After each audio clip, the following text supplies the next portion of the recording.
সাতক্ষীরায় ১৩২/৩৩ KV power grid স্টেশনে এক ভয়াবহ বিস্ফোরণ ও অগ্নিকাণ্ডের ঘটনা ঘটেছে।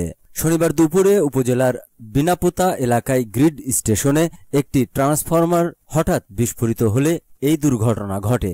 এর ফলে পুরো জেলায় বিদ্যুৎ সরবরাহ সম্পূর্ণ বন্ধ হয়ে যায়।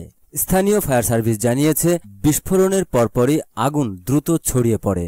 খবর পেয়ে ফায়ার সার্ভিসের দুটি ইউনিট দ্রুত ঘটনাস্থলে পৌঁছে প্রায় ১ ঘণ্টার চেষ্টায় আগুন নিয়ন্ত্রণে আনে। তবে এ ঘটনায় কোনো হতাহতের ঘটনা ঘটেনি।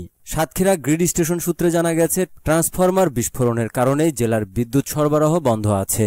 বিদ্যুৎ ব্যবস্থা দ্রুত স্বাভাবিক করার জন্য কাজ চলছে এবং আশা করা হচ্ছে বিকালের মধ্যে বিদ্যুৎ পুনরায় চালু হবে। অতিরিক্ত গরম বা বৈদ্যুতিক শর্ট সার্কিট থেকে এই অগ্নিকাণ্ডের সূত্রপাত হতে পারে। এদিকে দীর্ঘ সময় বিদ্যুৎ না থাকায় পুরো সাতক্ষীরায় জনজীবন বিপর্যস্ত হয়ে পড়েছে।